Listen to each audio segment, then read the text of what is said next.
ꯃꯁꯤ ꯑꯩꯈꯣꯏ ꯀꯣꯀꯣꯃꯤꯒꯤ ꯃꯤꯑꯣꯏ ꯇꯔꯦꯠꯅ ꯁꯥꯕ ꯗꯦꯂꯤꯒꯦꯁꯟ ꯑꯃ ꯑꯩꯈꯣꯏ ꯅ꯭ꯌꯨ ꯗꯦꯜꯂꯤꯗ ꯃꯤꯅꯤꯁꯇ꯭ꯔꯤ ꯑꯣꯐ ꯍꯣꯝ ꯑꯦꯐꯤꯌꯔꯁꯀꯤ ꯇꯤꯝ ꯑꯃꯒ ꯑꯩꯈꯣꯏ ꯃꯅꯤꯄꯨꯔꯗ ꯑꯣꯏꯔꯤꯕ ꯆꯍꯤ 2 ꯍꯦꯜꯂꯛꯑꯕ ꯑꯗꯨꯒꯨꯝꯂꯕ ꯀ꯭ꯔꯥꯏꯁꯤꯁ ꯑꯁꯤꯒꯤ ꯃꯇꯥꯡꯗ ꯄꯨꯡ 2 ꯈꯔ ꯍꯦꯟꯅ ꯑꯩꯈꯣꯏ ꯋꯥꯔꯤ ꯁꯥꯟꯅꯈ꯭ꯔꯦ꯫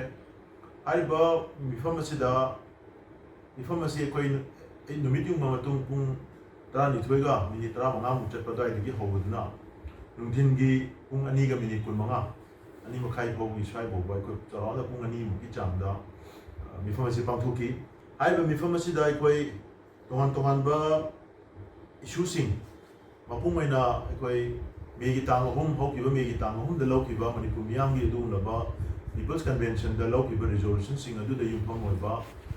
ꯋꯥꯔꯦꯞꯁꯤꯡ ꯑꯗꯨ ꯌꯥꯝ ꯀꯨꯞꯅ ꯅꯩꯅꯈꯤ, ꯈꯟꯅꯃꯤꯟꯅꯈꯤ꯫ ꯑꯗꯣ ꯍꯥꯏꯔꯤꯕ ꯃꯁꯤꯒꯤ ꯋꯥꯔꯦꯞꯁꯤꯡ ꯑꯁꯤ ꯃꯅꯤꯄꯨꯔꯒꯤ ꯃꯤꯌꯥꯝꯅ ꯃꯁꯤꯡ ꯌꯥꯝꯂꯕ ꯃꯅꯤꯄꯨꯔꯒꯤ ꯃꯤꯌꯥꯝꯅ ꯃꯦꯟꯗꯦꯠ ꯄꯤꯔꯒ ꯂꯧꯈꯤꯕ ꯋꯥꯔꯦꯞ ꯑꯃ ꯑꯣꯏꯕꯅ ꯃꯔꯝ ꯑꯣꯏꯔꯀꯥꯟꯗ ꯃꯁꯤ ꯑꯩꯈꯣই ꯑꯣꯐꯤꯁꯤꯌꯦꯜꯂꯤ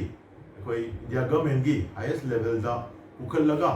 ꯑꯩꯈꯣꯏꯒꯤ ꯋꯥꯔꯦꯞꯁꯤꯡ ꯑꯁꯤ ꯑꯩꯈꯣꯏ ꯄꯨꯈꯠꯅꯅꯕꯒꯤ ꯑꯗꯨꯒꯨꯝꯂꯕ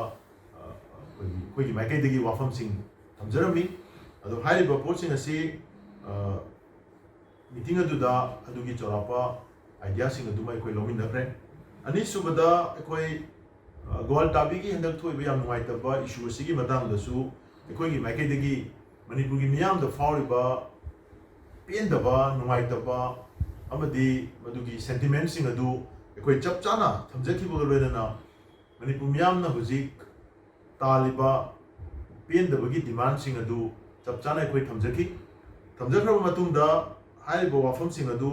मिनिस्ट्री की ऑफिशियल सिंह की साइड की मकोइना वफम सिंह अदु नोट तौशनबगा लोइनना अदुगी चानबा अदुगी लौखटफम थोपा गवर्नमेंट की माइकेदगी लौखटफम थोपा थबक सिंह अदु लौखटननबा होनरगनी हाइदुना थंबिरखी। अहुम सुबदा अखोइगी अखोइना थमजखिबा एजेंडा सि अखोइगी इशू असिबु मरुमैना मणिपुर की क्राइसिस असिदा चेनरिबा मियोइसिंग कांगलुपसिंग ग्रुपसिंग ऑर्गेनाइजेशनसिंग की मतंगदा कुमना नैनखी। हाइरिबा दुगी मतंगदुदा अखोई कोकोमीगी माइकैदगिदी पीपल कन्वेंशन दा लौखिबा वारेब अदु याम मयेक सेंगना मुकन अखोई निंगसिंगदुना थमखी। मपुंगमैना अखोई मणिपुर क्राइसिस का मरी लेनबा इशूसिंग असि लोइसननबु होनबदा कोकोमीगी माइकैदगिदी गवर्नमेंट ऑफ इंडिया की माइकै खक्तदा ओइना अखोई उनदुना इशूसिंग असि तानबा तिंगबा अमदि लोइसनमिननबु होनगनी। अदुगा मरुइना सु ग्रुप सिंगा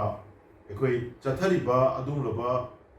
वारी साबा नत्रगा मदुगी क्राइसिस असि मरी लेनन नैनबगी मतांग अम लाको काददी मदु अखोइगी माइकैदगी मदु अखोई मौम तदा अखोई सरुक यारोय। अदु मसी गवर्नमेंट ऑफ इंडिया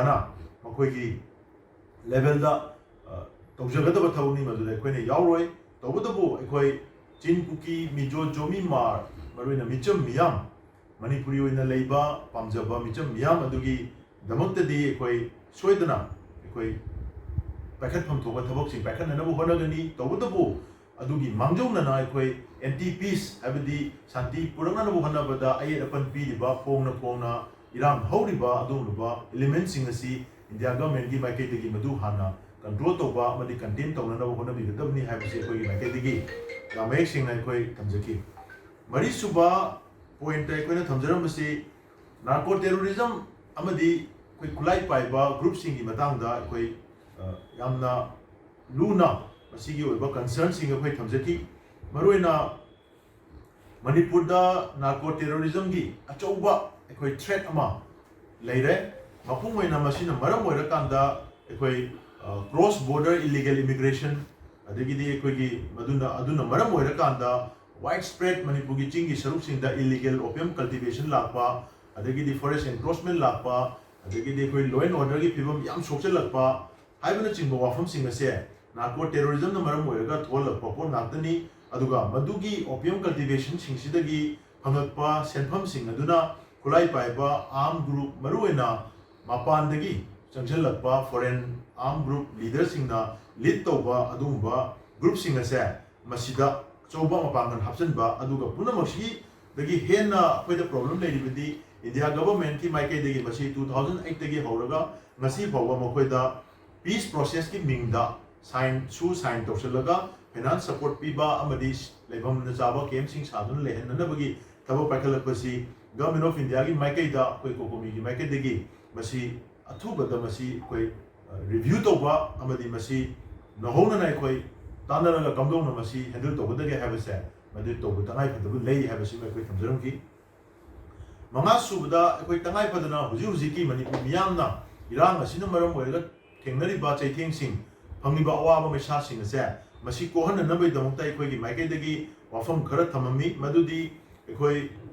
ꯐ꯭ꯔꯤ ꯃꯨꯚꯃꯦꯟꯠꯒꯤ ꯏꯁꯨꯁꯤ ꯌꯥꯝ ꯊꯨꯅ ꯔꯤꯖꯣꯜꯕ ꯇꯧꯅꯅꯕ ꯍꯣꯠꯅꯕ ꯐꯪꯍꯟꯕ ꯑꯗꯒꯤꯗꯤ ꯑꯩꯈꯣꯏ ꯂꯧꯃꯤꯁꯤꯡꯒꯤ ꯃꯥꯒꯤ ꯔꯥꯏꯠ ꯇꯨ ꯀꯜꯇꯤꯚꯦꯁꯟ ꯃꯁꯥ ꯃꯁꯥꯒꯤ ꯂꯧꯗ ꯊꯕꯛ ꯁꯨꯕ ꯌꯥꯍꯟꯅꯅꯕ ꯍꯣꯠꯅꯕꯤꯕ ꯑꯗꯣ ꯃꯈꯣꯏꯒꯤ ꯃꯥꯡ ꯇꯥꯛꯈ꯭ꯔꯤꯕ ꯆꯍꯤ ꯑꯅꯤꯁꯤꯗ ꯃꯥꯡ ꯇꯥꯛꯈ꯭ꯔꯤꯕꯁꯤꯡ ꯑꯗꯨꯒꯤ ꯃꯊꯧ ꯇꯥꯕ ꯃꯇꯦꯡ ꯄꯤꯕꯤꯕ ꯑꯗꯨꯒ ꯑꯩꯈꯣꯏꯒꯤ ꯂꯥꯏꯐꯝꯂꯦꯟꯁꯤꯡꯕꯨ ꯉꯥꯛꯄꯤ ꯁꯦꯟꯕꯤꯕ ꯑꯃꯗꯤ ꯃꯥꯡꯈ꯭ꯔꯕꯁꯤꯡꯒꯤꯗꯃꯛꯇ ꯑꯆꯨꯝꯕ ꯋꯥꯌꯦꯜ ꯑꯃ ꯑꯊꯨꯕꯗ ꯄꯤꯅꯅꯕ ꯍꯣꯠꯅꯕ ꯂꯣꯏꯅꯅ ꯑꯩꯈꯣꯏ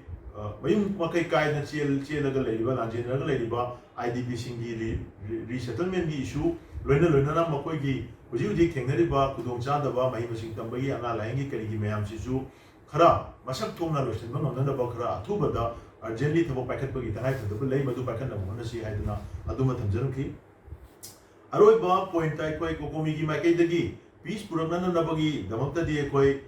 ꯃꯥꯏꯀꯩ ꯈꯨꯗꯤꯡꯃꯛꯇ ꯃꯑꯣꯡ ꯈꯨꯗꯤꯡꯃꯛꯇ ꯑꯩꯈꯣꯏ ꯀooperation ꯄꯤꯅꯅꯕ ꯍꯣꯠꯅꯒꯅꯤ ꯑꯗꯨꯒ ꯑꯩꯈꯣꯏ ꯒꯚꯔꯟꯃꯦꯟꯠ ꯑꯣꯐ ꯏꯟꯗꯤꯌꯥꯅ ꯃꯔꯤ ꯂꯩꯅꯕ ꯃꯔꯨꯑꯣꯏꯅ ꯄꯤꯁꯀꯤ ꯃꯥꯌꯣꯛꯇ ꯂꯥꯛꯏꯕ ꯏꯂꯤꯃꯦꯟꯠꯁꯤꯡ ꯐꯣꯡꯅ ꯁꯤꯡꯅꯗꯅ ꯐꯣꯡꯅ ꯆꯦꯂꯦꯟꯖ ꯇꯧꯗꯨꯅ ꯄꯤꯁ ꯊꯨꯒꯥꯏꯅꯕ ꯍꯣꯠꯅꯔꯤꯕ ꯏꯂꯤꯃꯦꯟꯠꯁꯤꯡꯁꯦ ꯃꯁꯤ